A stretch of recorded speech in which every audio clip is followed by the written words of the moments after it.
Hare Krishna, welcome to the concluding part of the systematic study of the 18-day systematic study on the greatest literature on the face of the earth, Srimad Bhagavad Gita. And today we are going to discuss the summary study of chapter 18 of the Bhagavad Gita, the final ultimate conclusion given by the Supreme Lord in his supreme teachings to the entire world. So before we begin, I shall chant a few prayers. ॐ अज्ञानतिमिरान्धस्य ज्ञानाञ्जनशलाकया चक्षुरुन्मीलितं येन तस्मै श्रीगुरवे नमः। नमा ॐ विष्णुपादाय कृष्णप्रेष्ठाय भूतले श्रीमते भक्तिवेदान्त स्वामिन् इति नामिने। नमस्ते सारस्वते देवे गौरवाणी प्रचारिणे निर्विशेष शून्यवादी पाश्चात्य देशतारिणे तदाधर श्रीवासादि गौरभक्तवृन्दा हरे Krishna Krishna Krishna Hare Hare Hare Ram Ram Ram Hare Hare. So I welcome everyone once more to the 18th session, the concluding session of the systematic study of Srimad Bhagavad Gita. And today we are going to have a summary study of the 18th chapter of the Bhagavad Gita, which is also the longest, the biggest chapter in the Bhagavad Gita, containing 78 shlokas or 78 verses. The title of the 18th chapter of the Bhagavad Gita is Moksha Sannyasa Yoga, the conclusion, the perfection of renunciation and liberation. The 18th chapter of the Bhagavad Gita can be divided, can be studied in 18 parts into 18 sections, and we shall go step by step. The 18th chapter of the Bhagavad Gita is both a synopsis as well as the conclusion of all the teachings given by the Supreme Lord Sri Krishna so far in the previous chapters. Krishna now exactly defines the consciousness and activity. He explains about Brahman realization, the realization of the super soul, Paramatma, the glories of the Bhagavad Gita, and the ultimate conclusion of the Bhagavad Gita. The highest path of religion is absolute, unconditional, exclusive, loving surrender unto the supreme absolute truth, the Supreme Lord Sri Krishna, which immediately frees one from all sins, from all material bondage, and takes one directly to the supreme perfection of the eternal supreme abode of the Supreme Lord Sri Krishna. It brings one to complete enlightenment and enables one to return to Krishna's eternal spiritual abode. So let us start from the beginning, from section 1, text 1 to 12 of the 18th chapter explains the real spirit and method of sannyasa tyaga, and also describes the three varieties, the three types of tyaga according to the three modes of material nature.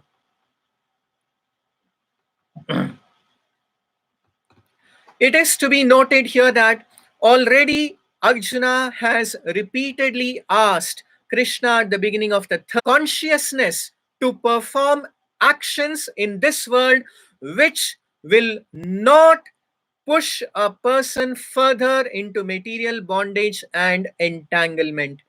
So, and the other path which is always recommended in all the chapters of the Bhagavad Gita is to act with a sense of detachment. So, what really is meant by sannyasa, by renunciation and tyaga, is going to be explained here in the 18th chapter of the Bhagavad Gita. It begins with a question, an inquiry by Arjuna. In 18.1, Arjuna inquires, Arjuna vacha sannyasasya mahabaho, standing of two items. One is sannyasa and the second one is tyaga. So Arjuna is again clearing the way for any confusion that may arise in the understanding of these terms, of these technical, of the technical understanding of these terms, and also their practical application for all times to come. So Arjuna is asking, what exactly is sannyasa, the renounced order of life, and what is the purpose of renunciation of tyaga? And now, up to the 12th verse in the first section of the 18th chapter, Krishna will exactly and perfectly explain about what exactly is sannyasa and what is the purpose of renunciation or tyaga. In the second verse, in 18.2, Shri Bhagavanu Vacha Kamyanam Karmanam Nyasam Sanyasam Kavayo Viduhu Sarva Karma Phalatyagam Prahustyagam Vichakshanaha. Very concisely, the Supreme Lord gives the definition of what is sannyasa and what is tyaga. Krishna says, Kamyanam Karmanam Nyasam, the giving up of activities that are based on kama, on material desire, is the real meaning of sannyasa, the renounced order of life. So, sannyasa may not exactly be an external changing of dress or giving up the householder life and going to the forest to an isolated place. Sannyasa basically means the giving up of kamya karma and sarva karma phalatyagam prahustyagam vichakshanaha.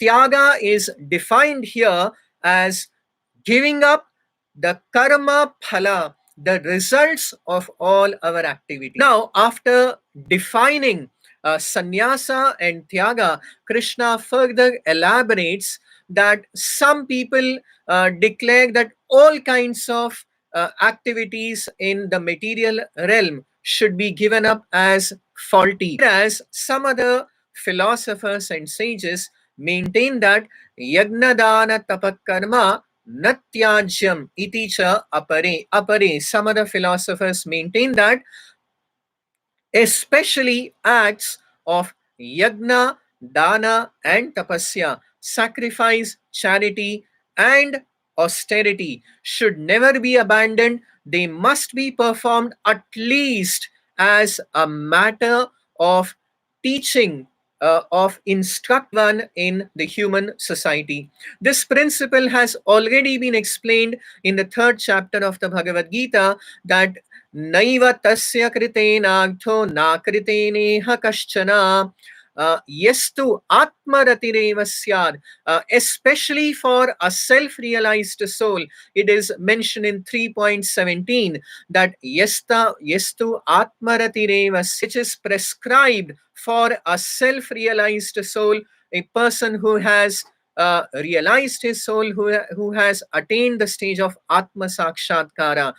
Yet people who are on the stage of self realization act for the purpose of giving proper instruction to the mass of people. They show how one should act in a spirit of detachment, in a spirit of renunciation. And by showing with their personal example, the mass of people can understand that this is the right and correct way to act in this world. So, therefore, especially acts of sacrifice, charity, and penance, Krishna conclusively says, are not to be given up. Natyajyam karyameva tat yagno danam tapaschaiva pavanani manishinam. That such acts of sacrifice, charity, and penance and austerity purify even the great souls. But how these acts must be performed with the right attitude and consciousness is explained further, that etanyapi tu karmani sangham tyaktva phalani cha kartavyani time partha nishchitam matamut uttamam. In 18.6, Krishna says they should be performed with three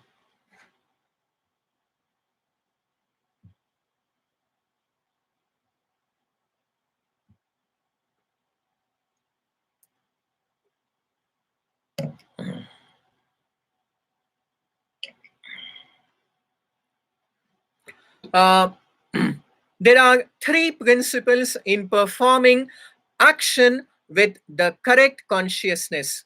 So they are explained in 18.6 as etanyapi tu karmani sangham tyaktva phalani cha. By giving up attachment to action, and also without expectation of the result of that action, and karyam eva, all actions should be performed as a matter of duty.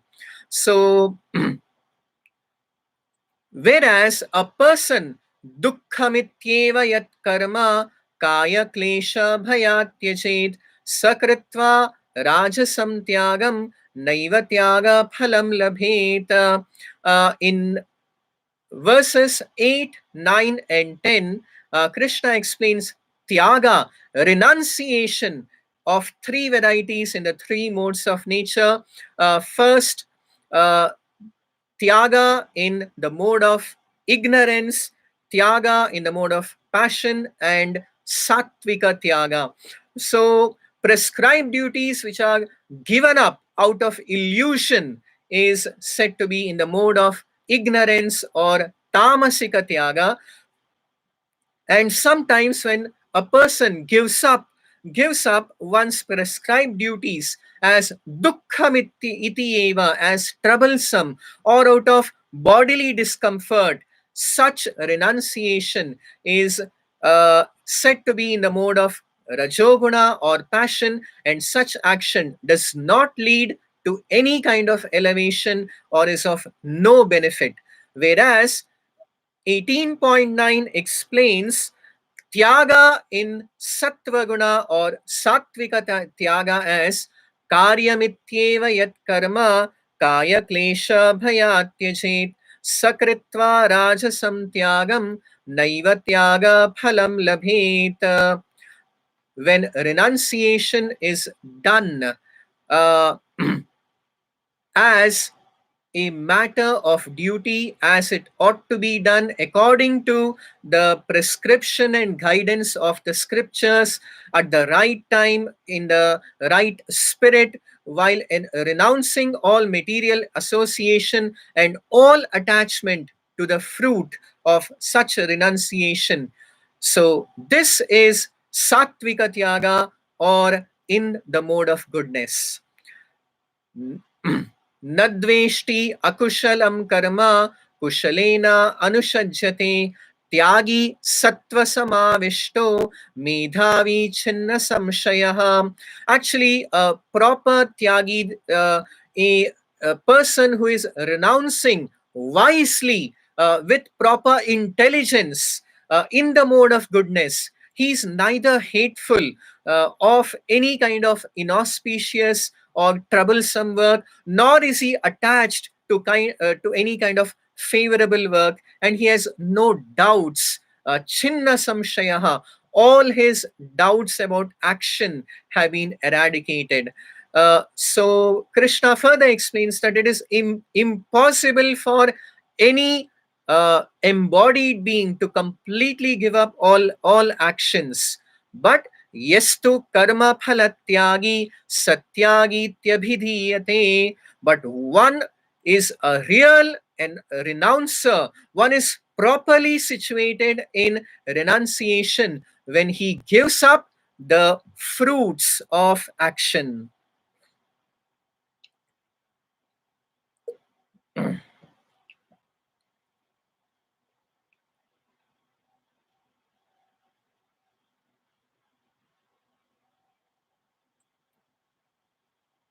Hare Krishna. Um, so now in the second section of the 18th chapter of the Bhagavad Gita, a very interesting section wherein Krishna explains from text number 13 to 18 the various factors, the causes of action, and how to remain unaffected by all reactions to material actions. And this Krishna says he is going to explain according to the Sankhya Shastra, according to Vedanta Sutra. So Krishna says that Panchaitani Mahabaho Karanani Nibodhame Sankhye Kritante Proktani Siddhaye Sarvakarmanam. According to Vedanta, in Bhagavad Gita 18.13, it is very beautifully summarized that Pancha etani mahabaho karanani nibodhame sankhye kritante proktani siddhaye sarva karmanam. For the successful accomplishment or completion of any action, siddhaye sarva karmanam, of all actions to be completed. The Sankhya Shastra, the Vedanta Sutra says that Pancha etani karanani. There are 5 causes or 5 factors of action. So what are these 5 factors? It is further explained in 18.14 as adhishthanam tatha karta karanam cha prithak vidham vividhascha prithak cheshta daivam chaivatra panchamam. The 5 factors, the 5 causes for the successful accomplishment of any action in this material world are: number 1, adhishthanam, which means the place of action, that is the body or sharira. The second factor is karta, the performer. The third one is vividhasht karanam cha prithak vidham. Karanam, the various senses. There are 11 senses which carry out various actions. And the fourth factor is the vividhascha prithak cheshta, the various many different kinds of endeavor. And finally, the fifth factor is daivam, the super soul, the paramatma. So in this way, these are the 5 factors of action as well as in the Vedanta Sutra. So all actions in this world, either favorable, unfavorable, performed with the body, mind, or with words, Krishna explains that either right action or wrong action, nyayam va viparitam va, mental, verbal, and bodily action, right or wrong in this material world, the cause is these 5 factors. Now, 18.16, Krishna says that a foolish person thinks that he is the only doer without considering all the factors. In Pashyati Durmatihi, a durmati, a person who is not very wise, not very thinks that he is the only doer. He performs actions, and by his actions and endeavors, he gets the result. So he's unable to appreciate that there are many other factors besides oneself which decide the fate of our actions. So therefore, 18.17, Krishna says that yasya na ahankrito bhavo buddhir yasya na lipyate hatvapi sa ima lokan nahanti na nibadhyate. Therefore, one should give up, like in 3.27, Prakritehe kriyamanani gune karmani sarvasha. Person who is bewildered by ahankara or false ego thinks himself to be the doer. In the 5th chapter of the Bhagavad Gita, also 3 principal doers have been explained. The first one, Ichha Shakti, one who expresses the desire to perform some activity, and the second doer is prakriti which carries out the action desired by the living entity. And finally, the third one is the super soul, the Paramatma, who gives the approval world. So therefore, here also in Sankhya Shastra, it is stated that there are 5 factors of action, and a person who thinks that he is the only doer is in yasyana ahankrito bhavo, one who is not motivated by ahankara or false ego. Buddhir yasya na lipyate, one whose intelligence is not deluded. Such a person, and he'll be not bound by the reactions of such actions, even up to the point of hatvapi, even though he may kill people in a proper manner, like in adharma yuddha Arjuna was about to engage in.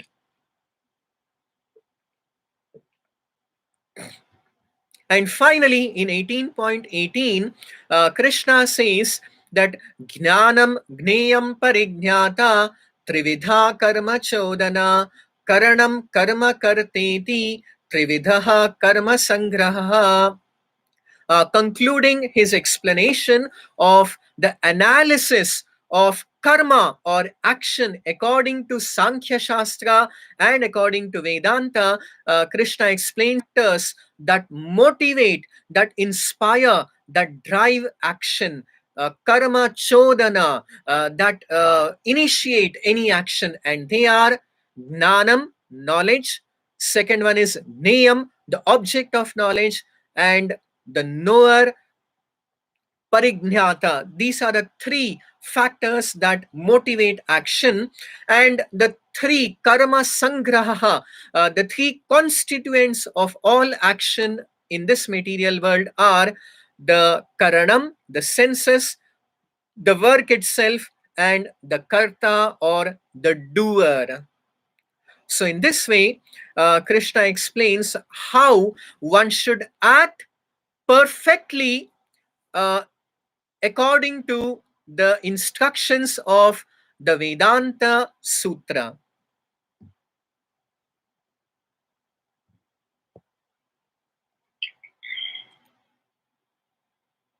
Uh, there are 3 principles.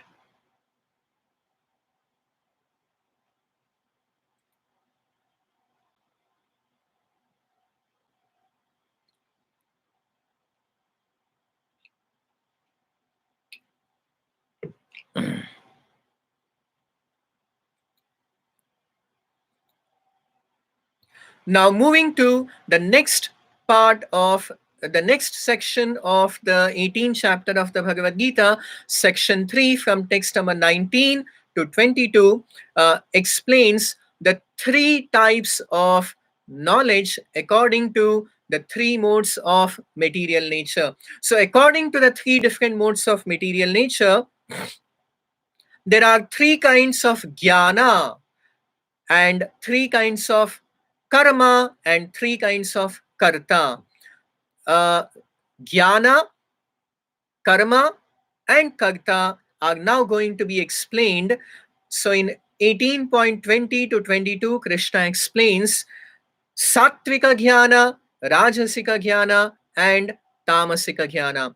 First, in 18.20, Krishna explains Sattvika Jnana to be Sarva Bhuteshu Yenaikam Bhavam Avyayamikshate Avibhaktam Vibhakteshu Tadjnanam Sattvikam Smritam. Sattvika Jnana is that knowledge by which one undivided spiritual nature is seen in all living entities. So, although we may see the various forms, innumerable forms of living beings, the person in sattva guna with knowledge established in sattva guna, he can see the one undivided spiritual nature, as also explained in 5.18 of the Bhagavad Gita, that vidya vinaya sampanne brahmane ghavi hastini shuni chaiva shvapakecha pandita samadakshinaha,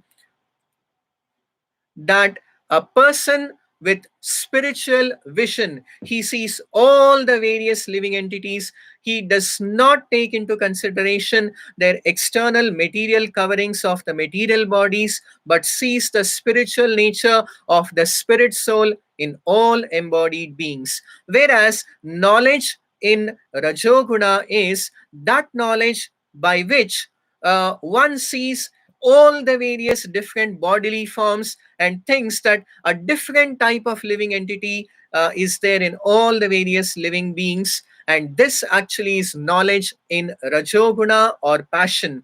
Whereas knowledge in Tamoguna or the mode of ignorance is by which yestu kritsnavanekasmin karye saktamahetukam atattvavarthavad alpam cha tadgyanam tamasam smritam.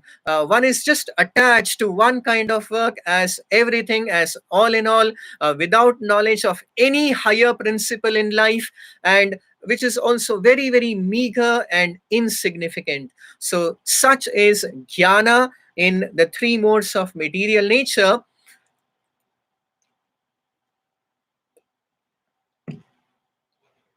Now, further, in section 5, section 4 of the 18th chapter, from text number 23 to 25, Krishna explains the three types of karma or three types of action according to the three modes of material nature. That in 18.23, Krishna explains sattvika karma as नियतं संगरहितं अरागद्वेषतकृतं अफलप्रेप्सुना कर्म यत्तत् सात्विकमुच्यते. Action which is niyatam, which is regulated, and sangarahitam, without any material attachment, without love or hatred, without any desire for gaining the result of such action. That is sattvika karma or action in the mode of goodness. In 18.24, Rajasika karma has been explained that action performed with great effort, and that is called Ugra karma, and with the purpose, with the intention to enjoy, to gratify one's desires, and with ahankara, with a sense of false ego, such is action in the mode of passion or Rajasika karma. And finally, in 18.25, Krishna explains Tamasika karma to be action that is performed in illusion, without any regard for scriptural injunctions and without any concern for the future repercussions, and which causes distress and which is violent in nature. So such action is tamasika karma or action in the mode of ignorance. Further, in section 5 of the 18th chapter of the Bhagavad Gita, from text 26 to 28, Krishna explains the three kinds of karta, the three kinds of workers, actors in the three modes of material nature. So 18.26, Krishna explains Sattvika Karta to be Mukta Sango Anahamvadi Dhrityutsaha Samanvitaha Siddhya Siddhyor Nirvikaraha Karta Sattvika Uchyate. That a Sattvika Karta, a doer, a worker in a mode of goodness, is one who performs his duty without any association with the modes of material nature. Mukta Sangaha, Anahamvadi, Ahamvadi, Anahamvadi. So without any false ego. Whereas a person in the mode of passion, he works with ahamvada, that I am the doer of this action. Whereas a sattvika karta, he is an ahamvadi without any false ego, but he acts nonetheless, nevertheless, with great determination and with enthusiasm, and he does not waver. Dhriti utsaha samanvitaha siddhi asiddhayoho nirvikaraha. He does not waver in success or in failure. Such is the characteristic of a sattvika karta, or a worker in the mode of goodness. 18.27 explains Rajasika Karta as Ragi Karma Phala Prepsuhu Lubdho Himsatmako Shuchihi Harsha Shokanvita Karta Rajasaha Parikirtitaha. The worker who is Ragi, attached to the work, Karma Phala Prepsuhu, and the fruits of the work, desiring to enjoy the fruits of action, Lobhi, one who is greedy, envious, impure, and moved by the result of the action by joy or sorrow. Such a worker is a Rajasika Karta in the mode of passion. 18.28 explains Tamasika Karta to be uh, one who is engaged in work against the injunctions of the Vedic scriptures, one who is highly materialistic, very stubborn, obstinate, and who is lazy, morose, and procrastinating. What can be done in just a short time, maybe in a hour's time, a tamasika karta will drag it on and on for weeks and months together. So, in this way, Krishna explains the three kinds of workers, or the doers of action in the three modes of material nature. Now, from 18.29 onwards, uh, in section 6, Krishna is going to explain the three kinds of buddhi, or intelligence. Buddhir bhedam dhriteschaiva gunatastrividham shrunu prochyamanam asheshena prithatvena dhananjaya. Buddhir bhedam, the three divisions of buddhi or intelligence, have been described as pravrittim cha nivrittim cha कार्यम कार्या कार्ये भया भये बंधम मोक्षम च यो वेत्ति बुद्धिस्सा पार्थ सात्विकी.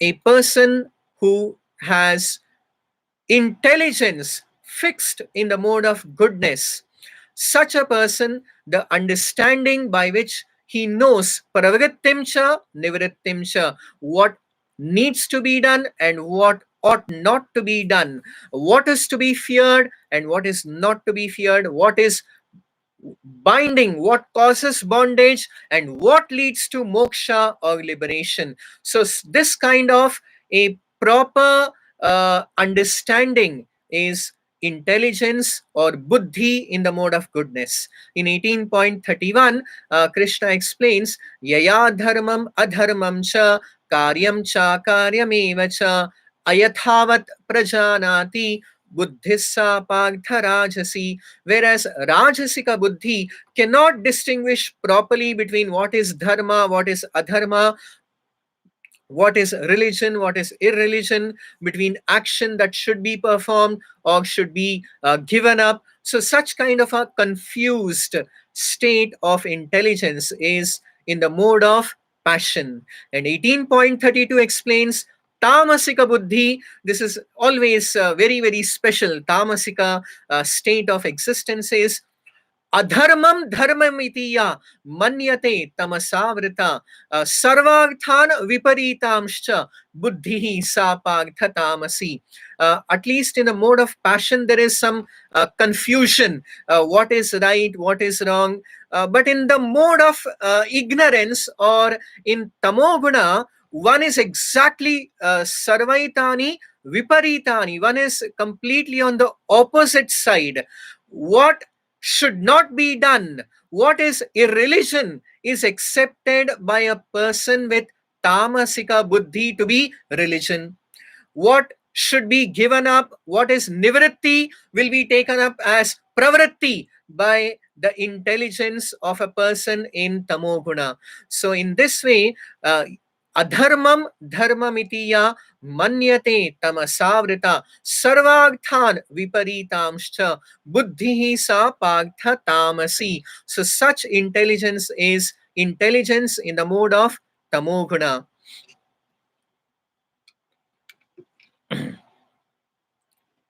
Further, moving to section 7 of the 18th chapter, from text number 33 to 35, is the description, the explanation of the three types of dhriti.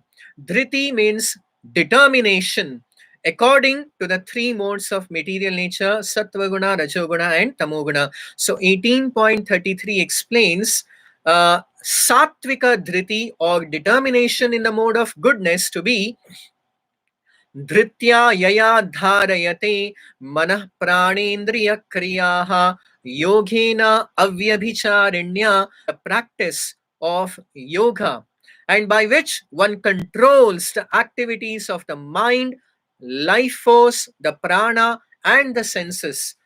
That is determination in the mode of goodness.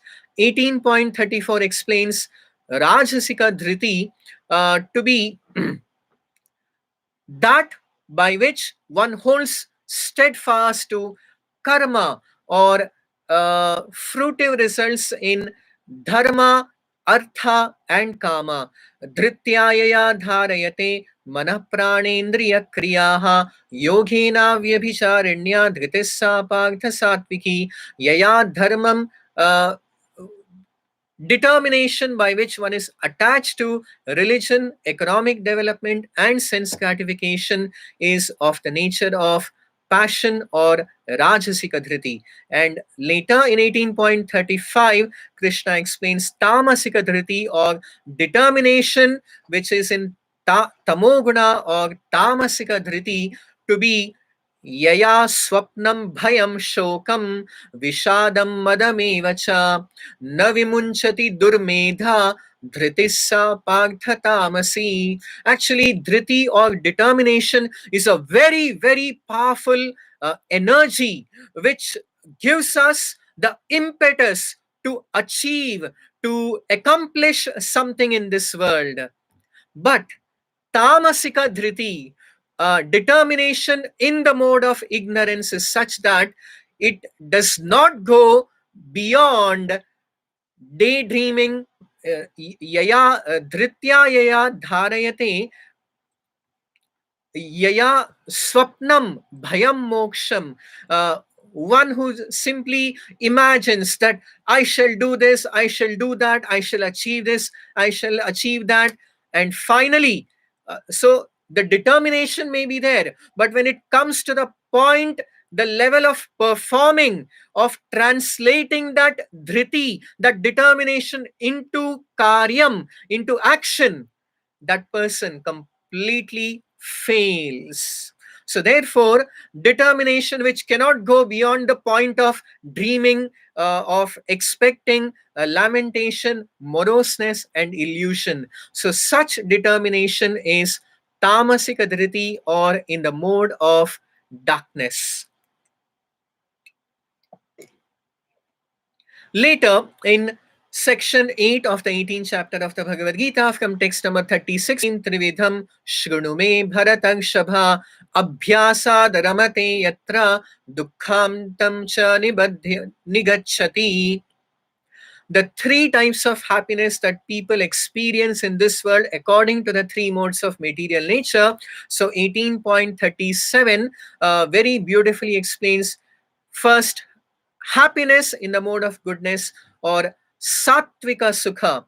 So yattad agre vishamiva pariname amritopamam tat sukham sattvikam proktam atma buddhi prasadacham. Yattad agre. So in the beginning, sattvika sukha, happiness, may be just like visham, or poison.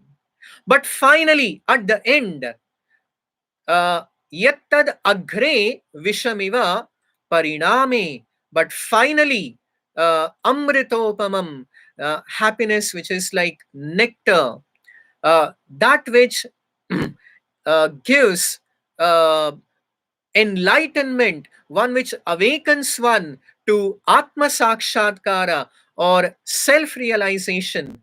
Such sukha, or such happiness, is explained is described to be sattvika sukham, or happiness in the mode of sattva guna. So any kind of tapasya done in the right spirit initially may be a little troublesome, just like one of the important principles in the Brahmi Muhurta. Brahmi Muhurta is the time about 1.5 hours before sunrise. So initially, this may be very troublesome. This may be almost like poison for a person who is beginning on the path of spiritual life. But if one perseveres, gradually the same act of waking up early in the morning in Brahma Muhurta would taste like nectar, with like amrita. One can relish the happiness of spiritual life and spiritual bliss. So further in 18.38, Krishna explains Rajasika Sukha as to be the happiness which is derived by the contact of the senses with the objects of their senses. Vishayendriya samyogat yattadagre amritopamam pariname vishamiva tat sukham rajasam sukham. In fact, this is the only kind of happiness that most people are aware of in this material world. Vishaya Indriya Samyogat. They think that happiness, what exactly is happiness? When we enjoy our senses, when the senses come in contact with the objects of the senses, there is some kind of stimulation, some kind of happiness, and that is the only definition, the only path of happiness for most of the people of this world. But this is actually, it may be like amrita, it may be like nectar in the beginning, but resultantly, consequentially, it will be like very, very bitter, like poison. This is sukha in the mode of rajoguna or rajasika sukha. And later in 18.39, Krishna explains that happiness which is completely averse or blind to self realization, which is completely delusion right from the beginning and even in the end. So at all stages, happiness which is very, very insignificant, happiness that is derived from nidra alasya pramadotham tat sukham tamasam smritam. Happiness that arises from sleep. Actually, what kind of happiness can be there from sleep? Sleep is just a state of relaxation. But if somebody takes pleasure from sleep, from being lazy, and being in such illusion, that is tamasika sukha. Finally, in 18.40, Krishna summarizes that natadasti prithivyam va divi deveshu va punaha sattvam prakriti jain muktam yadebhi syat gunaihi. There is no being either here on the earth or among the demigods in the higher planetary systems who is freed from the three modes of material nature.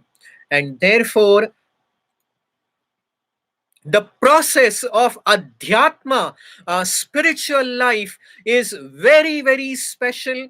It is described in the Bhagavad Gita 7.3 also, that manushyanam sahasreshu, described in many parts of the Puranas, in the Srimad Bhagavatam, in the fifth canto, that on the earth, because humans have a better chance to take up adhyatma, to take up the path of spiritual life, which is the only means, the only way to become free from the three modes of material nature, to become trigunatita, to escape, to become free from the strong shackles of the three modes of material nature. So normally, as a general rule, Krishna says that There is no being, there is no state, there is no environment in this material world, either on the earth or in the higher planetary systems of the Devatas, which is free from the three modes of material nature.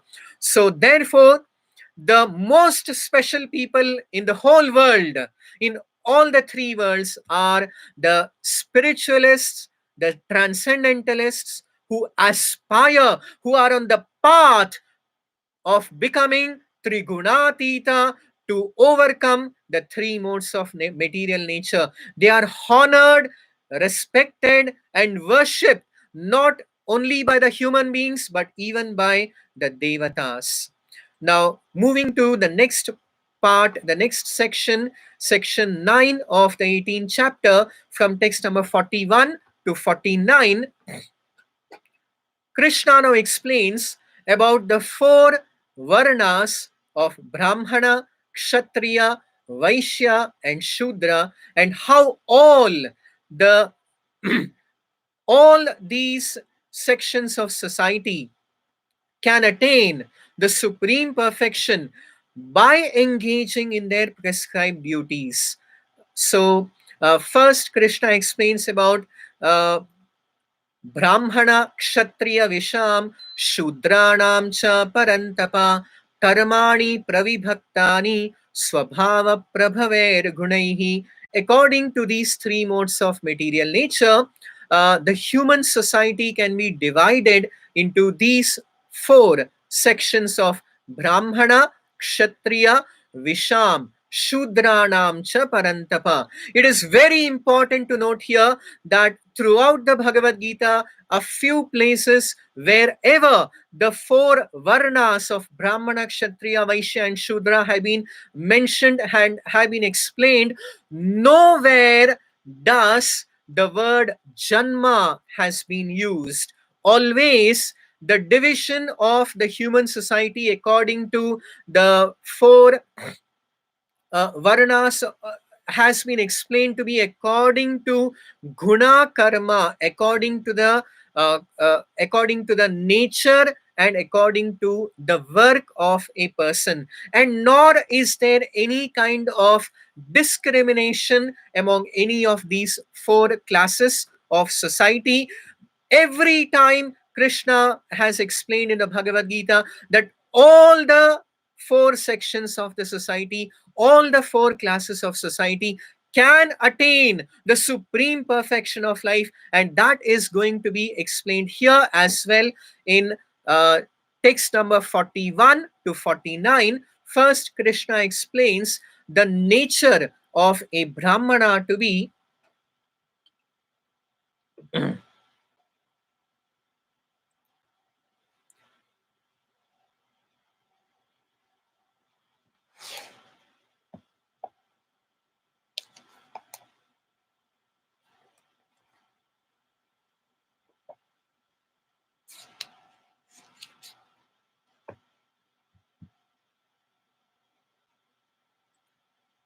Hare Krishna. So, in 18.41, 18.42, Krishna explains the nature, the qualities of a Brahmana to be Shapashaucham, Kshantir Agjavamevacha, Jnanam Vijnanamastikyam, Brahmakarma Swabhavajam. Again, it is explained that this is Brahma Karma. These are the qualities of a Brahmana according to his nature of work and his swabhava according to his nature, which one develops by proper training. Just like a doctor becomes qualified by knowledge and training, and the son of a doctor or the child of a doctor cannot claim that he is also a doctor. So again, he has to acquire the same knowledge and training to become a doctor. Likewise, the Brahmana, Kshatriya, Vaishya, and Shudra classes of society are explained in the Bhagavad Gita and in all the Vedic scriptures to be according to their qualities and their work. So, 18.42, the Brahmanas are explained to be the qualities of a Brahmana are Shamaha, There are 9 qualities of a Brahmana. Number 1, peacefulness; damaha, self-control; tapaha, austerity; shaucham, purity; tolerance, honesty, knowledge, wisdom, and religiosity. These are the natural qualities by which the Brahmanas work and function.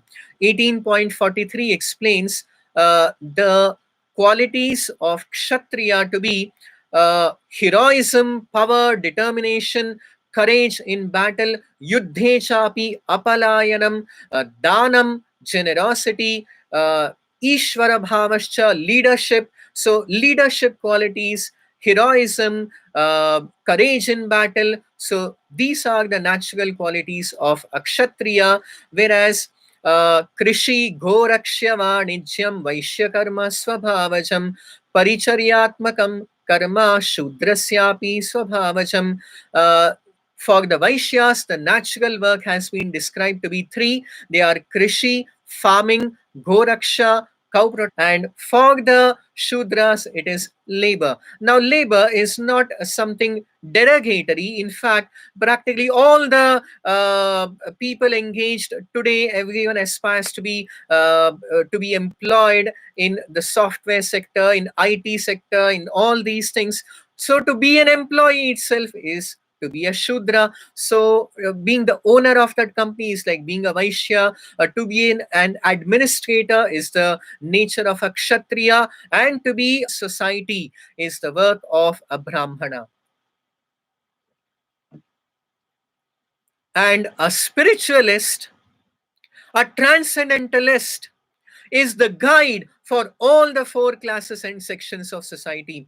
Our Acharya, the great Srila Prabhupada, was once asked, when he explained about these 4 classes of society according to the Vedic conception of life, a person in the audience challengingly asked Srila Prabhupada that, who do you think are you? Are you a Brahmana? So do you think you are the first class person? So Srila Prabhupada replied by saying, no, we are the 5th class people. We are the servants of all the 4 classes. So a spiritualist strives to help and guide all the 4 sections of society without any personal gain. So now Krishna says that one may be Brahmana, Kshatriya, Vaishya, or Shudra, but sve sve karmanya adhirataha samsiddhim labhate naraha. Krishna does not say in the Bhagavad Gita that only a Brahmana or only a Kshatriya or only a Vaishya can attain the supreme perfection or samsiddhi. Krishna very specifically says that Sve sve karmani abhirataha samsiddhim labhate naraha. Samsiddhi, the supreme spiritual perfection, can be attained by all the 4 classes of society by being properly situated and engaged in their prescribed duties. Krishna further says that Shreyan swadharmo vigunaha paradharmat swanushthitat swabhavaniyatam karma kurvan napnoti kilvisham. That it is better to engage in one's own occupation than to imitate the occupation of somebody else. By engaging in one's prescribed duty, one becomes free from all sinful reaction and gradually and very securedly makes advancement on the path of spiritual life. So in this way, Krishna finally says in 18.49 that asakta buddhihi sarvatra jitatma vigata sprihaha naishkarmya siddhim paramam sanyasena adhigacchati. That any person in any level of human society, by acting in this prescribed manner, how asakta buddhihi sarvatra, in a mood of detachment, asakta buddhi sarvatra jitatma, by controlling his mind and senses, jitatma vigatas prihaha, without any material hankerings and desires, naishkarmya siddhim paramam, one attains the supreme perfection of Naishkarmya Siddhi, of becoming free from all material bondage in the stage of sannyasena adhigacchati, as a sannyasi, as being perfectly situated in the stage of renunciation or sannyasa. So now, from the next section, from text number 50 to 55 in section 10 of the 18th chapter of the Bhagavad Gita, is the very important description of Guhya Jnana, or confidential knowledge. In the 18th chapter of the Bhagavad Gita, Krishna, 18.50 to 55, is going to explain Guhya Jnana, confidential knowledge. Later, in 18.61 to 63, Krishna is going to explain Guhya Tara, or even more confidential knowledge. And finally, in 18.64 to 66, Krishna would explain Guhya Tamam, or the most confidential knowledge, or the ultimate conclusion of the Bhagavad Gita. So this is very clearly explained in 18.63 as itite jnanamakhyatam guhyad guhyataram maya vimrishyetad asheshena yathechasi tatha kuru.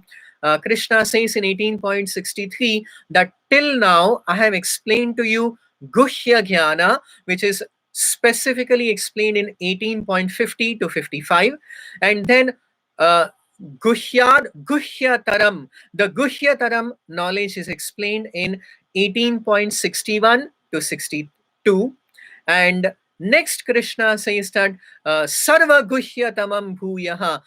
Again, I am going to explain to you the most confidential knowledge. So we had already studied in the previous chapters that Guhya Jnana is explained in the first 6 chapters of the Bhagavad Gita to be the knowledge of the Atma and the knowledge of the various systems of yoga by which one can come to the stage of Atma Sakshatkara, or self-realization. So basically, Guhya Jnana is Atma Jnana and the process to attain Atma Sakshatkara. Later, in chapter 7 and 8 is the description of Guhya Tara Jnana, or knowledge of the absolute truth to be the Supreme Lord Shri Krishna and how to attain him. And finally, in the 9th and 10th chapters of the Bhagavad Gita is the explanation of the Guhya Tama Jnana, or the most important confidential knowledge to be pure love and devotion to the Supreme Absolute Truth, to the Supreme Lord Shri Krishna.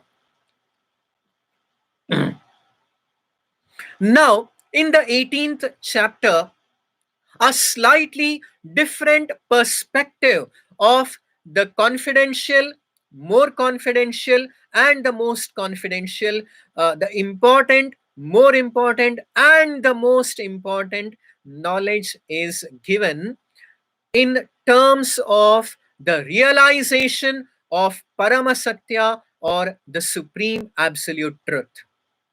So this is also very beautifully explained in the Srimad Bhagavatam, Canto 1, Chapter 2, text number 11 as Vadanti tat tattva vidaha tattvam yadjnanamadvayam brahmeti paramatmeti bhagavan iti shabdyate, that the Supreme Absolute Truth, Paramasatya, is realized in 3 levels of Brahman, Paramatma, and Bhagavan. And it is also explained in the scriptures that Yad Advaitam Brahmopanishadi Tadapyasya Tanubha, that what is explained in all the scriptures to be Brahman is nothing but Tanubha. Tanu means the divine form of the Supreme Lord. Bha means the effulgence or the light emanating from the divine, spiritual, transcendental form of the Supreme Lord Krishna is Brahman. The divine light emanating from Bhagavan is Brahman, and Paramatma yad Advaitam Brahmopanishadi tadapyasya tanubha ya atmantariyami sosyam shavibhavaha. And Paramatma, who is located in the hearts of all the embodied living beings, is the reflection of the partial expansion of the Supreme Lord, or in simple words, Paramatma is the reflection of God in the hearts of all the embodied beings. Just like if you keep one pot of water and if you see the reflection of the sun, and if you keep two pots of water, you'll find two suns, two reflections of sun. And likewise, if you keep millions and trillions and innumerable pots of water, you would see as many reflections of sun in as many pots of water. Likewise, Paramatma, the super soul in the heart of all embodied beings, is the reflection of the Supreme Lord of Bhagavan. Brahman is his bodily effulgence, Paramatma is his reflection, and Shadaishvairyahi Purno Ya Bhagavan Saswayamayam. The ultimate, the complete, the final realization of the supreme absolute truth is the divine, transcendental being form of Sri Krishna. So now, here in the Bhagavad Gita, from 50 to 55, the Guhya Jnana, the important confidential knowledge, is revealed to be Brahma Jnana. So that is explained very nicely, that if one follows this process after Naishkarmya Siddhi Jnana of Sannyasa, then Siddhim Prapto Yatha Brahma यथाप्नोति निबोध में समासेनैव कौन्तेय निष्ठा ज्ञानस्य या परा. The first target, of the first aim of a sannyasi who is Naishkarmya Siddha Yogi is Brahma Bhuta, or Brahman realization. He should become Brahma Bhutaha. So, as Brahma Bhuta, to attain Brahman realization, the path is very nicely summarized here in 50 to 53 of the 18th chapter of the Bhagavad Gita, that buddhya vishuddhaya yukto dhrityatmanam niyamya cha shabdadin vishayam styaktva ragadvesho vivikta vyudasya cha vivikta sevi lagvashi yatavakaya manasaha dhyana yoga paro nityam vairagyam samupashritaha ahankaram balam darpam kamam krodham parigraham vimuchya nirmama shanto Brahma Bhuyaya Kalpate. That by following all these methods, finally a sannyasi can become Brahma Bhuta, or a Brahma realized soul. One can have Sakshatkara of Brahman, but that is not the end of spiritual progress. It is explained further in 18.54 as Brahma Bhutaha Prasannatma Na Shochati Na Kangshati Samas Sarveshu Bhuteshu Madbhaktim Labhate Param. That after Brahma Sakshatkara, after realizing Brahman, one who is thus transcendentally situated, realizing the supreme Brahman, he becomes Prasannatma, becomes completely and fully joyful. Na shochati, na kangshati. He never laments, he never hankers or desires to have everything. Actually, nowadays, many people who say that you should live in the present, you should be mindful only of the present and not bother about the past or future. This cannot be artificially done. It can be done only when one comes to Brahma Sakshatkara, comes to the stage of Brahman realization, and at that time, samasarveshu bhuteshu, being equally disposed towards all living beings, finally, a Brahma Sakshatkara person, Madbhaktim Labhate Param, one attains Parabhakti or divine spiritual bhakti to the Supreme Lord Shri Krishna. Madbhaktim Labhate Param, one gets pure, divine, Trigunatita Para Bhakti to the Supreme Lord Shri Krishna. And the supreme perfection of such a bhakta is explained to be Bhaktya mam abhijanati yavan yaschasmi tattvataha tato mam tattvato gyatva vishate tadanantaram. A person who is endowed with pure bhakti, divine bhakti after Brahma Sakshatkara. So this, a Brahmavadi has already surpassed the stage of moksha or liberation. This is actually one of the greatest secrets revealed in the Bhagavad Gita. People have heard a lot that the ultimate perfection of life is to attain mukti or moksha. But what happens after mukti? What happens after liberation? You will not find this in any scripture except here in the Bhagavad Gita. After one becomes Brahma Bhuta, Brahma Bhutaha Prasannatma, after attaining moksha or liberation, what happens is explained here as Madbhaktim Labhate Param. The liberated Jivatma is now situated, is bestowed, is endowed with the transcendental, pure, divine bhakti towards the Supreme Lord.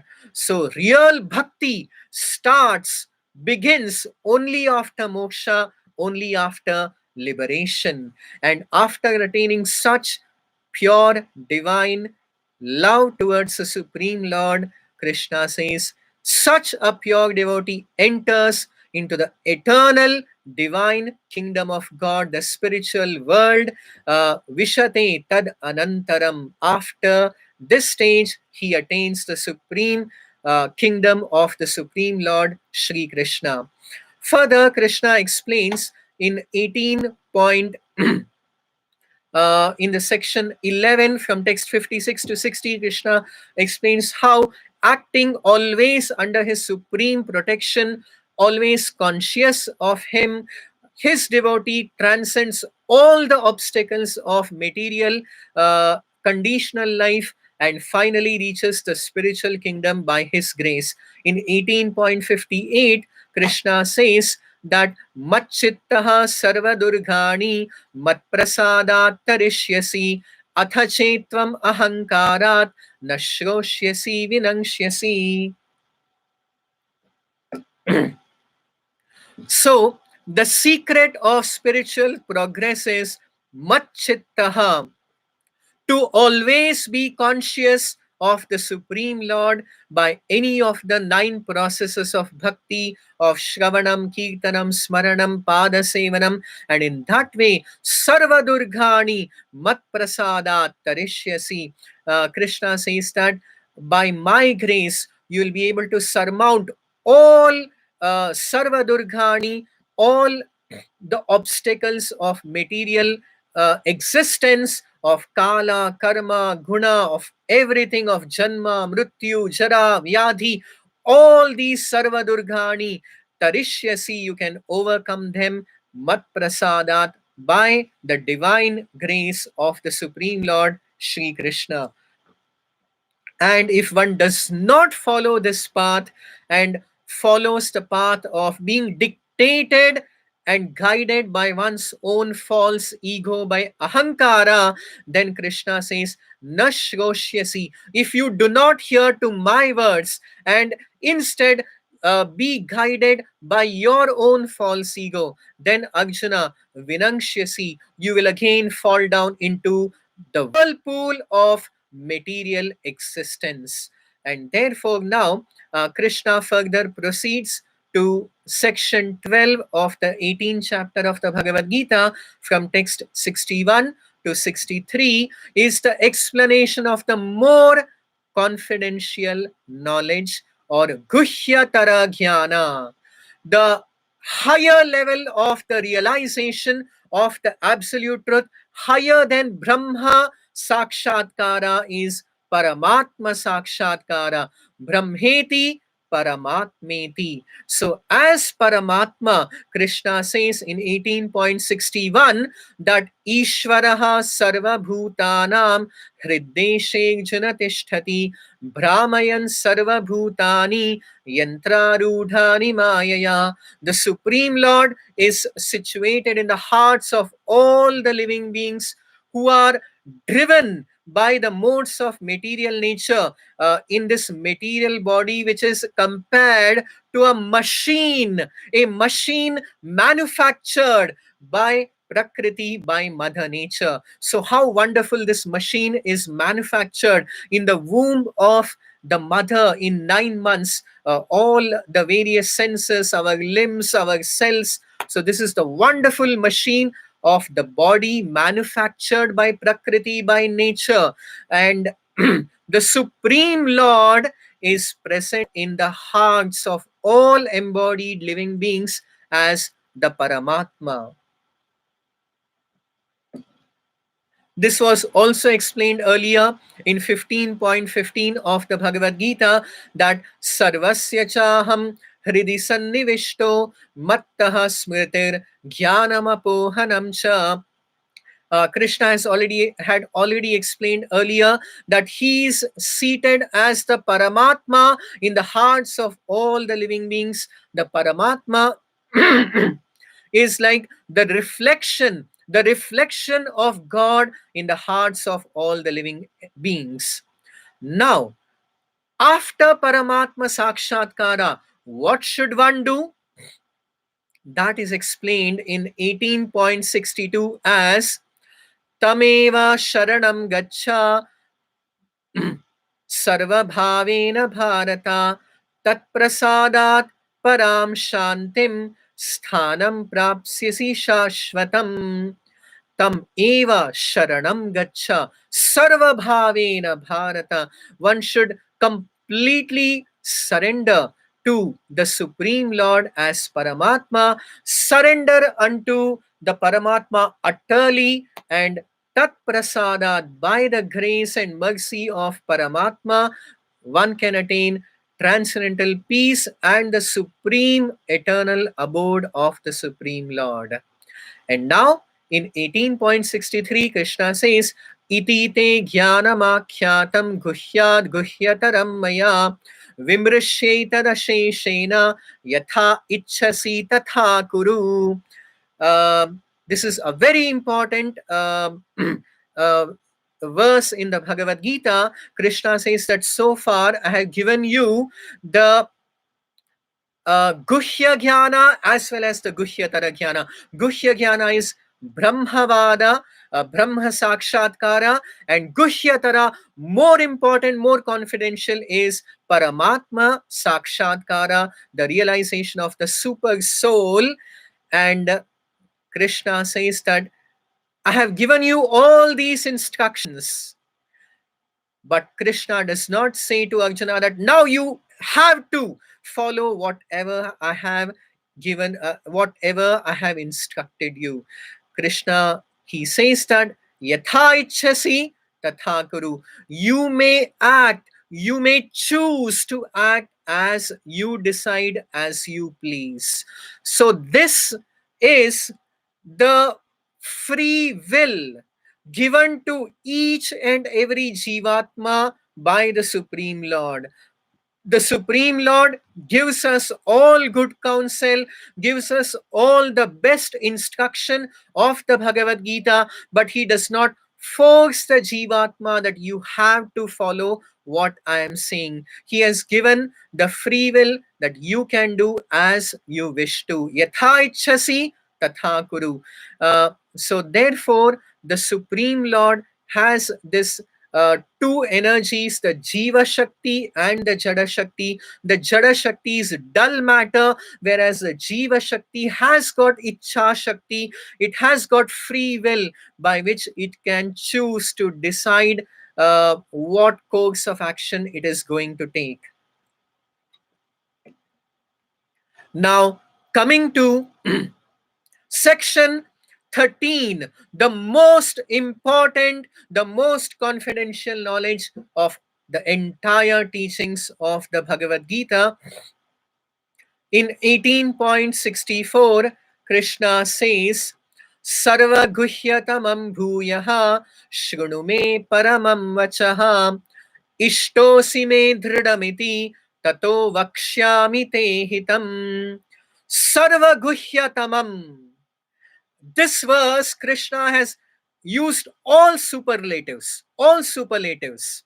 Sarva guhyatamam, that now I am going to give you the instruction of the most confidential knowledge. Bhuyaha, again, because he had already explained this in 9th chapter of the Bhagavad Gita. Shrunu me paramam vachaha, again another second superlative. This is my paramam vachaha. This is my supreme instruction. Paramam vachaha yatteham priyamanaya vakshyami hitakamyaya. Krishna says that I am speaking this most confidential, this most important knowledge for your benefit, for your deliverance. Krishna is not speaking only for the benefit and deliverance of only Arjuna. Krishna is speaking for the benefit and deliverance for each and every one of us, for your, for mine, for each and every one of us. Out of his supreme mercy. Now what Krishna is going to speak, this is called the Charama Shloka, the most important, the highest, the topmost, the best, the most superlative, the highest instruction of the Bhagavad Gita. There are two verses. 18.65 is the only shloka that is repeated twice in the Bhagavad Gita, in 9.34 and now in 18.65 as Manmana bhava madbhakto madhyaji mam namaskuru mame vaishyasi satyam te pratijane priyosi me. This is actually the process to develop, to uh, to have the real wealth of the soul. The real asset of the soul of the Atma is one, and that is Bhagavat Prema, pure love of God or pure love of Krishna. And that can be developed by these four processes: Manmana, Bhavamadbhakto, Madhyaji, Mam Namaskuru. To always think of Krishna, to become his devotee, to always worship him, and to always offer one's obeisances unto me. By doing this, Krishna says, Ma Vaishyasi, you will come back to me, to my spiritual world. I'm telling this to you, I'm revealing this most topmost secret because you are very dear to me. So this is the direct message of Bhagavan.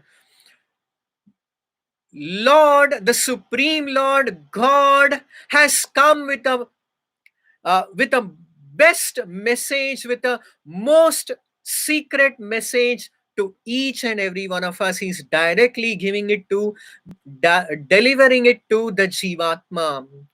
So it is very important to note here that either on the level of Brahma Sakshatkara, after Brahma Sakshatkara, Mad Bhaktim Labhate Param, that one gets divine bhakti and then realizes Bhagavan and then enters the kingdom of God. The higher, more important confidential knowledge is Paramatma Sakshatkara, wherein one utterly tam eva sharanam gacha sarva bhavena bharata. One utterly surrenders to the Supreme Lord, and in this way goes back to the spiritual world of Bhagavan. Now, coming to directly the realization of Bhagavad Sakshatkara, when one develops pure love of God, of Krishna, what should one do? What is the final instruction given by the Supreme Lord? It is in 18.66, the Charama Shloka of the Bhagavad Gita. सर्वधर्मान् परित्यज्य मामेकं शरणं व्रज अहं त्वां सर्वपापेभ्यो मोक्षयिष्यामि मा शुचः. The supreme instruction of the Bhagavad Gita is a revolutionary statement made by the Supreme Lord. You cannot find such a statement in any Vedic scriptures nor in any other religious scripture except here in the Bhagavad Gita 18.66. The Supreme Lord Shri Krishna says, abandon everything and completely and exclusively surrender unto me alone. If you do this, I shall give you moksha this second, this moment. So this is a statement spoken by the Supreme Lord, not out of pride or of arrogance, that surrender to me. We are rotting in this material world, in the cycle of birth and death, since millions and billions and trillions of lifetimes. Punarapi jananam, punarapi maranam, punarapi janani jhatare shayanam.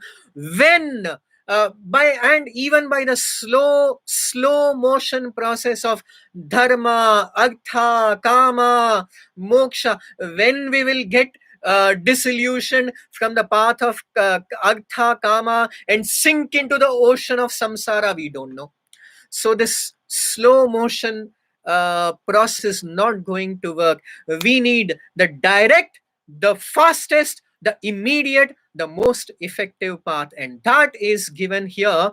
That the Supreme Lord, now out of his supreme mercy and compassion, he is telling, how much more will you rot here? How many more lifetimes you want to rot in this Punarjanma Chakra? Just surrender to me now. Just right now, if you surrender to me, right now I am ready to give you moksha.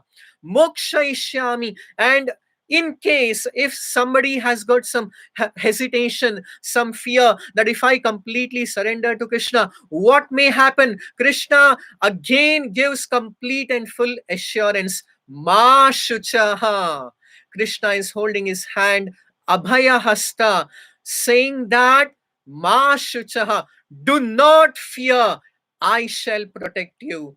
So this is the supreme instruction of the Bhagavad Gita, complete and exclusive surrender to the Supreme Lord.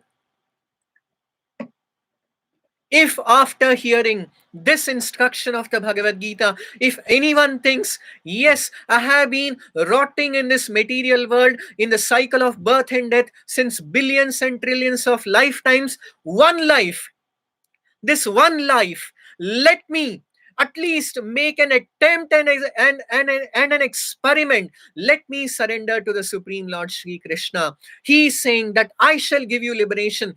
Assuredly, do not fear. Let me try this. So this is the beginning of Parashraddha or divine faith, the beginning of Parabhakti or divine Trigunatita Bhakti, which will open immediately the doors of liberation.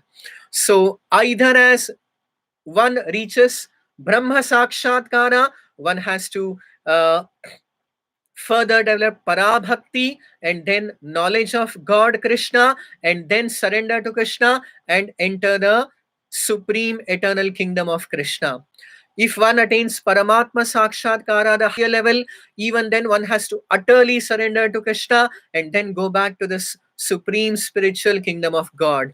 And if one develops pure divine love of God, directly of Bhagavan, then immediately Krishna says one should abandon all varieties of religion and completely and exclusively surrender to me. And in this way, one attains moksha immediately, instantaneously.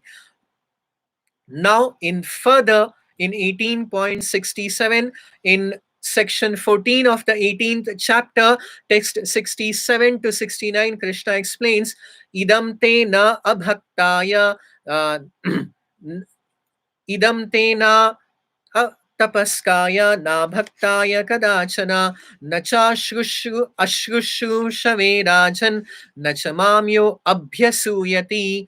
That this confidential knowledge, the most confidential knowledge, should not be explained to those who are not austere. Idam tena atapaskaya na abhaktaya kadachana nacha ashrushave rajan nachamamyo abhyasuyati. One who is envious of God, not devoted. So therefore the opposite number, that is who is qualified to hear this most important knowledge of the Bhagavad Gita? It is one who is austere, devoted, engaged in devotional service, and one who is not envious of the Supreme Lord Sri Krishna. Further, in 18.68, Krishna explains that so these are the qualifications to study and receive the knowledge and message of the Bhagavad Gita. And Krishna explains further in 18.68 and 69 that one who preaches this message of the Bhagavad Gita becomes most dear to me.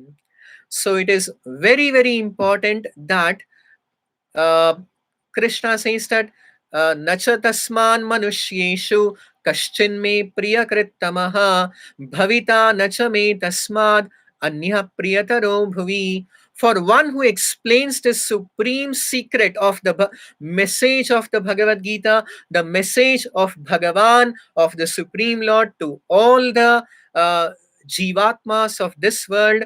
So one who explains this supreme secret to others, for such a person, Krishna says that he is sure to come back to me, to my spiritual world. There is no one as dear to me as that person who preaches this message to others in this world. So it is also very, very important that if we hear the message of the Bhagavad Gita, we should be inspired to ourselves take up this path and also explain this supreme knowledge and secret to others.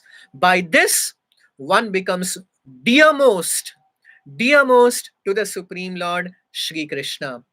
Further, in section 15 of the 18th chapter of the Bhagavad Gita, text 70 to 71, is the phalashruti of reading and hearing the Bhagavad Gita, that adhyeshyate chaya imam dharmyam samvadamavayoho jnana yagnena tenaham ishtasyamiti me matihi.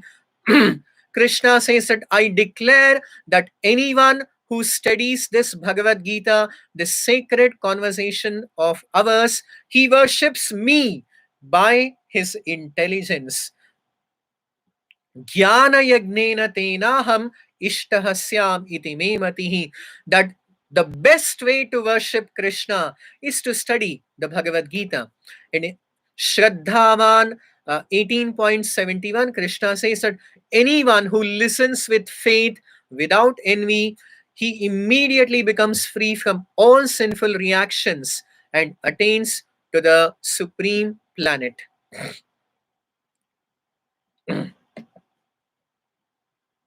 Now, again, in section 16, text 72 and 73 is the final climax of the Bhagavad Gita, wherein Krishna again inquires from Arjuna, Shri Bhagavanu Vacha Kachid Etad Shrutam Partha Tvayaikangrena Chetasa kachid ajnana sammohaha pranashtaste dhananjaya.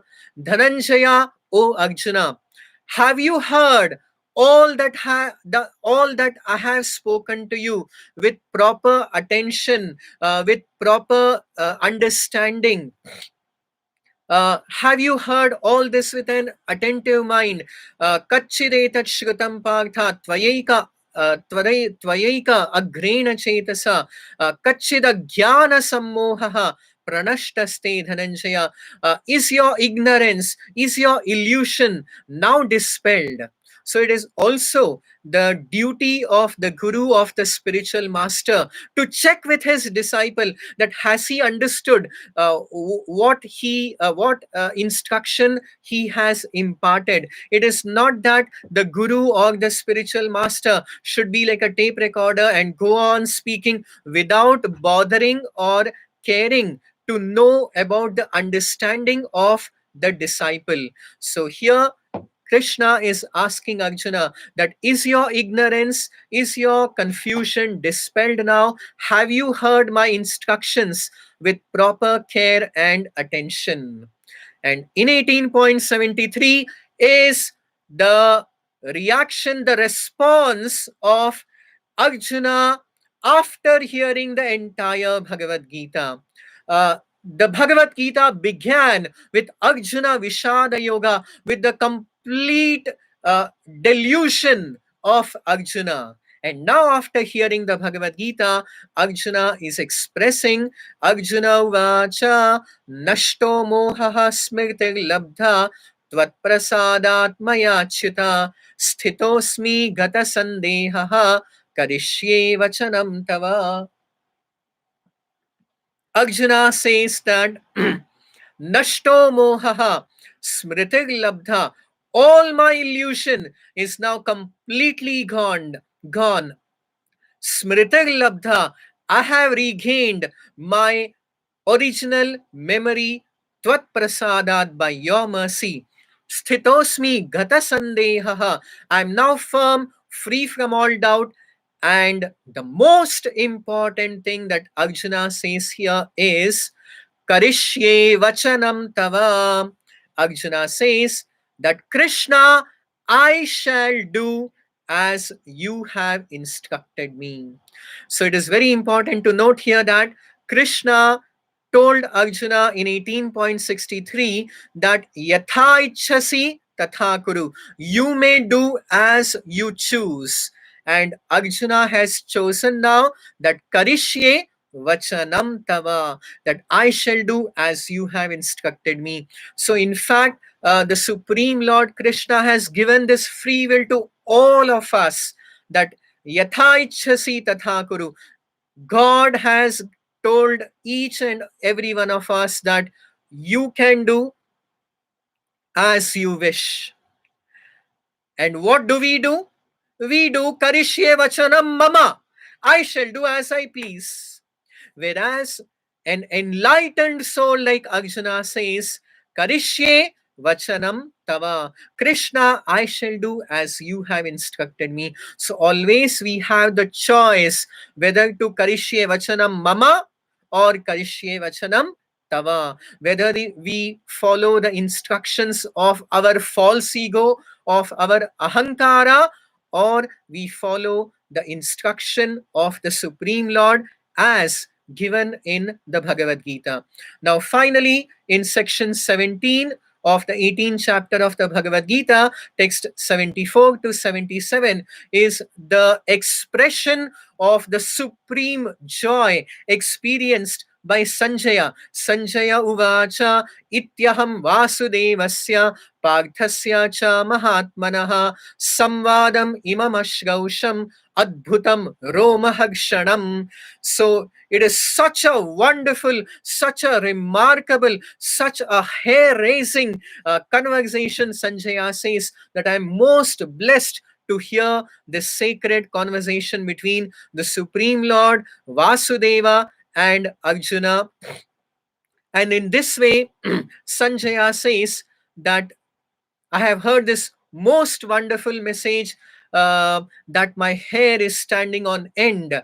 Romahagshascha jayate Vyasa prasadat shrutavan etad guhyam aham param yogam yogeshwarat krishnat sakshat kathayata swayam. That by the mercy of Veda Vyasa, I have heard these most confidential talks directly from the master of all yoga, Sri Krishna, who spoke it personally to Arjuna. So it is by the arrangement of Veda Vyasa that Sanjaya was bestowed with divine vision to see all that was happening on the battlefield of Kurukshetra. So Sanjaya expresses his gratitude to his guru Veda Vyasa, and in 18.76 again Sanjaya expresses his supreme joy and his supreme exhilaration and pleasure by saying that Rajan samsmritya samvadam idam adbhutam keshavagjunayo punyam hrishyami cha muhur muhuhu taccha samsmritya रूपमत्यद्भुतं हरेः विस्मयो मे महान् राजं हृष्यामि च पुनः पुनः. Sanjaya says that remembering each and every word and letter of the wonderful conversation of this holy dialogue between Krishna and Arjuna, I'm experiencing divine pleasure. I'm thrilled at every moment as I remember the wonderful universal form of Krishna. I'm struck with wonder and I rejoice again and again. And finally, in section 18 of the 18th chapter of the Bhagavad Gita, text number 78, 18.78, is the final conclusion given by Sanjaya as Yatra Yogeshwara Krishno Yatra Pagtho Dhanurdharaha Tatra Shrir Vijayo Bhutihi Dhruva Nitir Matir Mama. Yatra Yogeshwara Krishna, wherever there is Yogeshwara Krishna, Yatra Pagtho Dhanugdharaha, and wherever there is Dhanugdhari, the bow wielding Arjuna, Tatra Shrihi Vijayo Bhutihi Dhruva Nitir Matir Mama. Certainly there is uh, all opulence, victory, extraordinary power, and niti, morality. So, in this way, Sanjaya concludes the Bhagavad Gita, and thus we end the summary study of the Bhagavad Gita. But does Bhagavad Gita end here? Bhagavad Gita, just like Bhagavan is Ananta, he is infinite. Likewise, Bhagavad Gita, the Vani, the words spoken by the Supreme Lord are also infinite. You should, everyone should study the Bhagavad Gita not once but in infinity. One can go on infinitely studying the Bhagavad Gita. One will relish even more. With every reading, one would relish the message of the Supreme Lord in the Bhagavad Gita. With even more spiritual realization, one would make tangible progress on the path of spiritual life and be blessed with the ultimate supreme gift of the human form of life to attain moksha, liberation, and go back home, back to Godhead, our original home, the eternal, supreme kingdom of God, of the Supreme Lord Krishna, to engage directly and personally with the Supreme Lord Shri Krishna in his divine Satchidananda Leela, in his divine pastimes. So, although we are concluding here, if you wish to have more sessions about some specific topics like from the Srimad Bhagavatam, or you can, we welcome your suggestions for further sessions on any specific topics. I would like to express my infinite gratitude and uh, mercy infinite gratitude I would like to express to my master, His Divine Grace, Abhay Charanarvinda Bhakti Vedanta Swami Srila Prabhupada, by whose mercy we have so kindly been given this most important message of the Supreme Lord in a way we can very easily understand, appreciate, and realize. I would also offer my unlimited and infinite obeisances to all the great acharyas of the past who have dedicated their life to the preaching of the message of the Bhagavad Gita. I would also like to express my immense gratitude to Kalavati ji and Anuradha ji and the entire team at Times Foundation who took this initiative and made a lot of they have put in a lot of effort in organizing this program on the summary study of the essence of the Bhagavad Gita. And I would like to thank all our viewers, all those who also asked many, many wonderful questions. It also shows that you were hearing it quite attentively and receptively. So we welcome you again with suggestions for further sessions on spiritual topics. I thank everyone. Thank you very much. Hare Krishna. ग्रंथराज Shrimad Bhagavad Gita की जय, श्रीला प्रभुपाद की जय. Hare Krishna.